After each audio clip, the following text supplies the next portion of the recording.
West Bengal election రిజల్ట్స్కి ఇంకా కొన్ని గంటలు మాత్రమే మిగిలి ఉన్నాయి.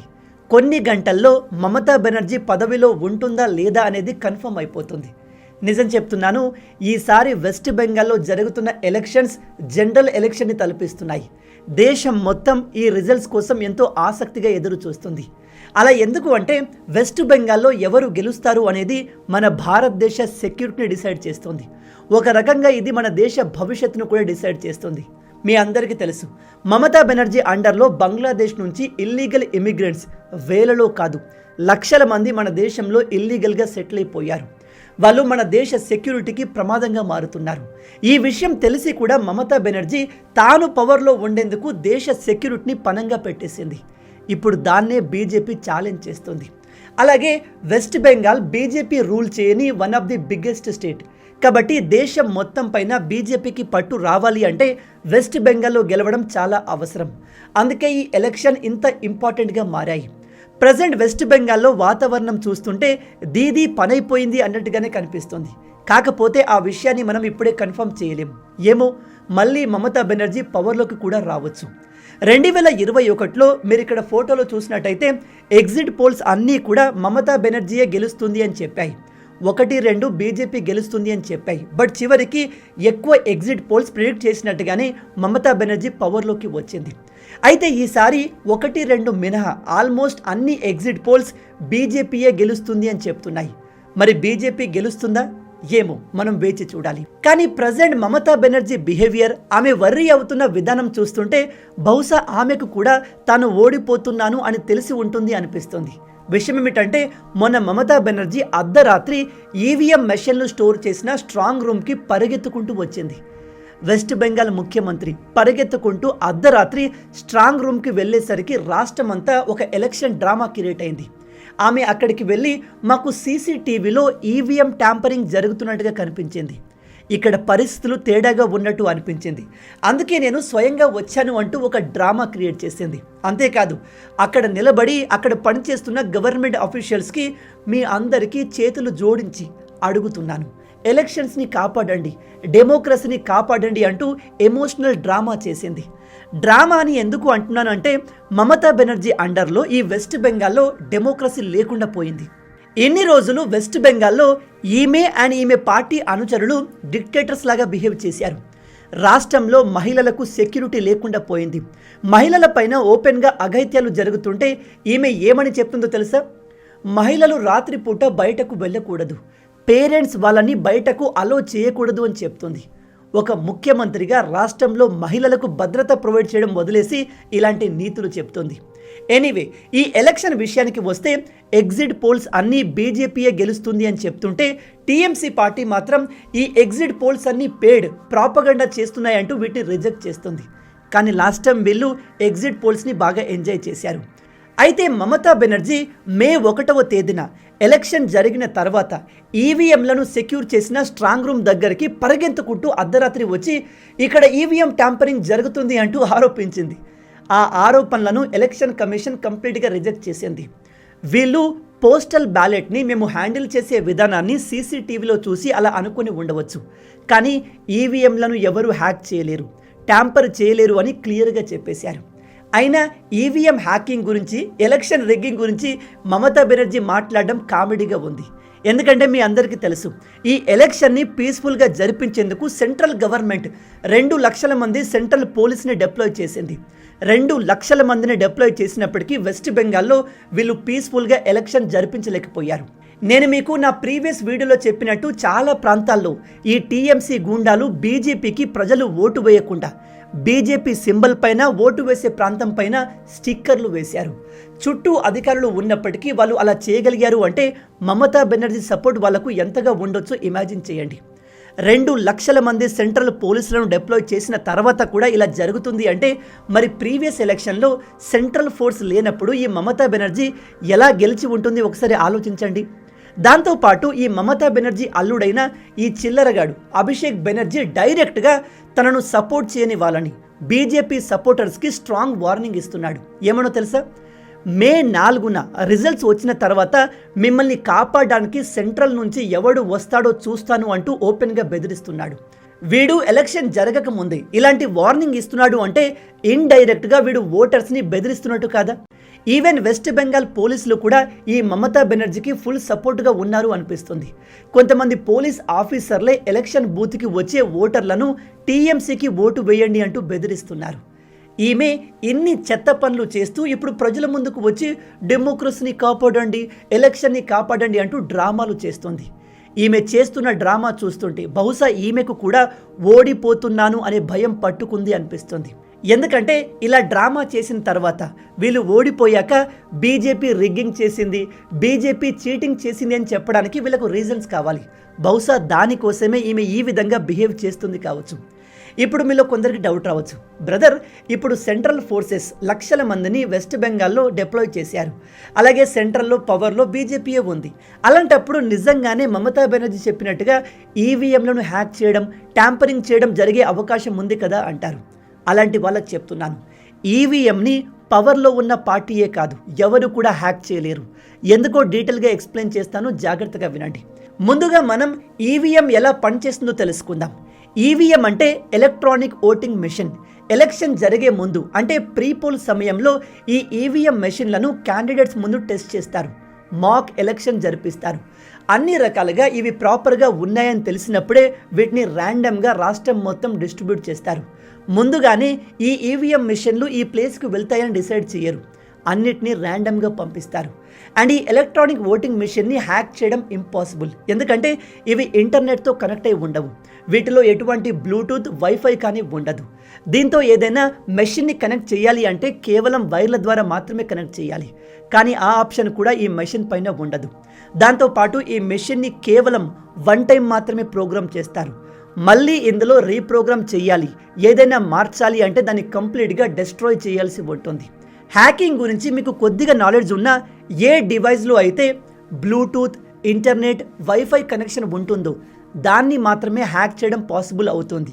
అవి లేని డివైస్లను హ్యాక్ చేయడం ఇంపాసిబుల్. మన ఇండియాలోనే కాదు, వరల్డ్ నంబర్ 1 హ్యాకర్ని తీసుకువచ్చిన ఈ మెషిన్ని హ్యాక్ చేయలేము, ఎందుకంటే ఈ మెషిన్లో ఎంటర్ అవ్వడానికి ఎటువంటి వేస్ ఉండవు. ఇక రెండవ ఫేజ్ అంటే పోలింగ్ రోజు ప్రజలు ఈ ఈవీఎం మెషిన్ పైన ఓట్లు వేస్తారు. ఈ మెషిన్ ఇంటర్నల్గా ఆటోమేటిక్గా ఓట్లను కౌంట్ చేసుకుంటుంది. దాంతోపాటు వీవీప్యాట్లో పేపర్ స్లిప్స్ కూడా జనరేట్ అవుతాయి. ఈ పేపర్ స్లిప్లు ఎందుకు అంటే మెషిన్లో రికార్డ్ అయిన డేటాను ఈ పేపర్ని మ్యాచ్ చేయడానికి. అలా 2 మ్యాచ్ అయితేనే ఈ మెషిన్ నుంచి వచ్చిన ఓట్లను కౌంట్ చేస్తారు. వన్స్ ఎలక్షన్స్ అయిపోయిన తర్వాత ఇక మూడవ ఫేజ్ పోస్ట్ పోల్ ఫేజ్. ఇదే మోస్ట్ కాంట్రవర్షియల్ ఫేజ్. ఇక్కడే ఈవీఎం మెషిన్లను దొంగతనం చేసే అవకాశాలు ఉంటాయి. అయితే ఈ ప్రాసెస్లో అఫీషియల్స్ ఏం చేస్తారంటే ఈ ఈవీఎం మెషిన్ని ఒక స్పెషల్ పేపర్లో కంప్లీట్గా సీల్ చేస్తారు. సీల్ చేసి ఆ పోల్ బూత్లో ఉన్న అందరూ ఆఫీసర్లు దానిపైన సిగ్నేచర్ పెడతారు. ఒకసారి ఈ ఈవీఎం మెషిన్ని స్పెషల్ పేపర్లో సీల్ చేసిన తర్వాత దాన్ని ఓపెన్ చేయడం కుదరదు. ఎవరైనా ఓపెన్ చేసి ఉంటే దానిపైన ఫిజికల్ డ్యామేజ్ క్లియర్గా కనిపిస్తుంది.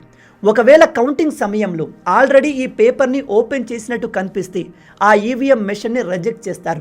ఆ ప్రాంతంలో మళ్ళీ రీపోలింగ్ జరిపిస్తారు. ఇక వన్స్ ఈ ఈవీఎం మెషిన్లను సీల్ చేసిన తర్వాత పోలింగ్ బూత్ నుంచి హై సెక్యూరిటీ వెహికల్లో స్ట్రాంగ్ రూమ్కి తరలిస్తారు. ఆ వెహికల్స్కి జీపీఎస్ ట్రాకర్స్ కూడా ఉంటాయి. ఈ వెహికల్స్ ఎక్కడెక్కడ వెళ్తున్నాయో ఆ మార్గం మొత్తాన్ని మీరు ట్రేస్ చేయవచ్చు. ఈ వెహికల్స్ని ముందుగా డిసైడ్ చేసిన రూట్లోనే స్ట్రాంగ్ రూమ్కి తీసుకెళ్తారు. ఇక స్ట్రాంగ్ రూమ్ అంటే ఏమిటంటే స్ట్రాంగ్ రూమ్లో ఎలక్షన్ పూర్తిగా కంప్లీట్ అయ్యేంత వరకు ఈ ఈవీఎం మెషిన్లను స్టోర్ చేస్తారు.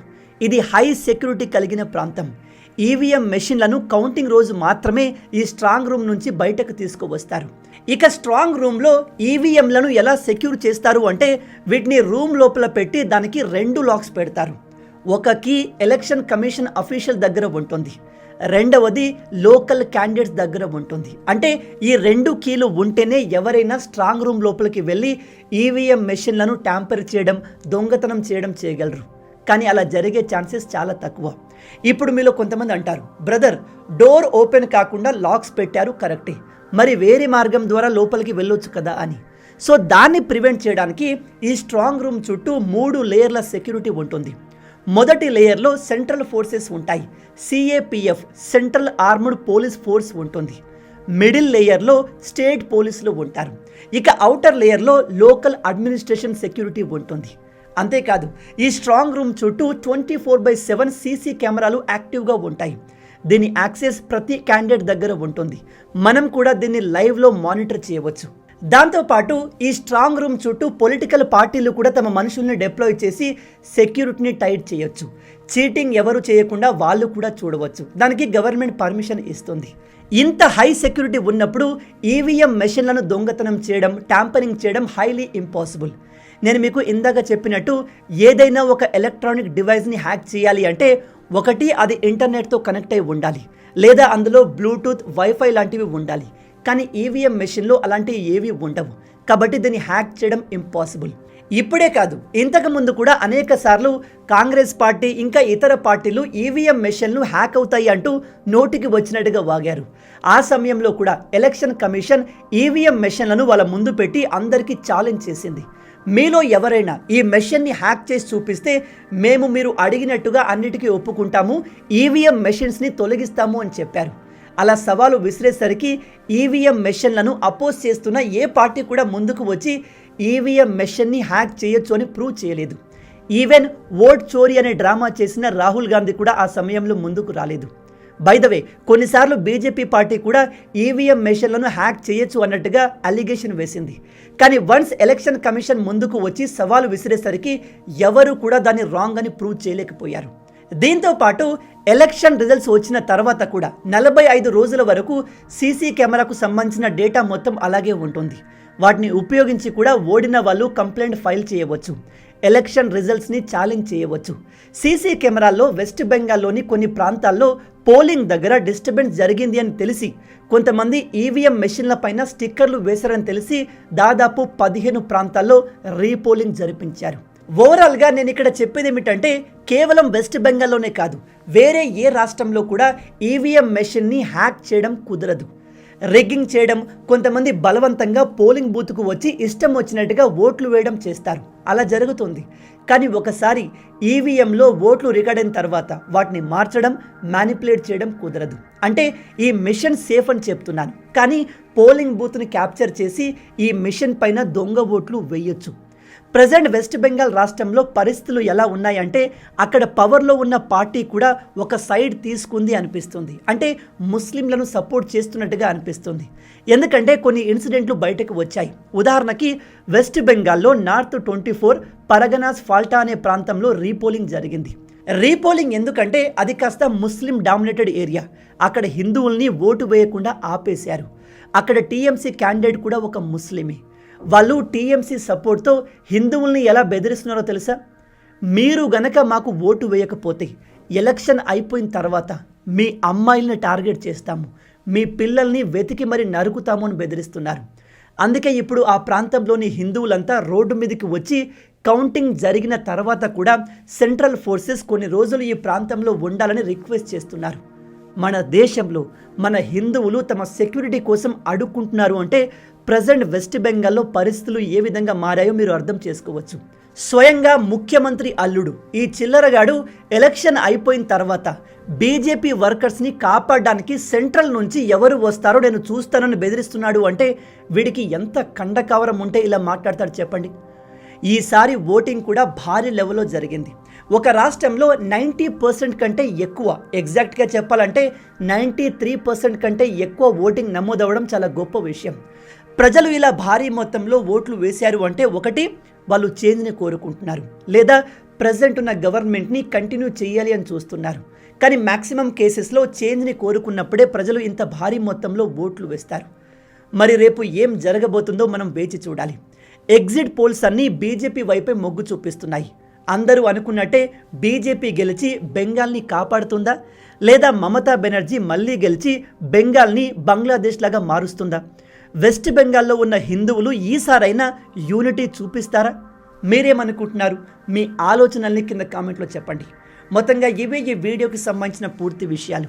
ఈ వీడియో మీకు నచ్చింది అనుకుంటున్నాను. నచ్చితే అలా ఊరికే చూసి వెళ్ళిపోకుండా వీడియోని లైక్ చేయండి. మన తెలుగు యువతను ఎంత వీలైతే అంత దేశభక్తులుగా మార్చాలి అనే మిషన్తో పనిచేస్తున్నాము. మన ఛానల్ని సబ్స్క్రైబ్ చేసుకుని ఆ మిషన్లో మీరు భాగం అవ్వండి. రాబోయే వీడియోలో ఇంకో ఇంట్రెస్టింగ్ టాపిక్తో మళ్ళీ కలుద్దాం. అంటిల్ దెన్, జై హింద్, జై భారత్, భారత్ మాతాకి జై.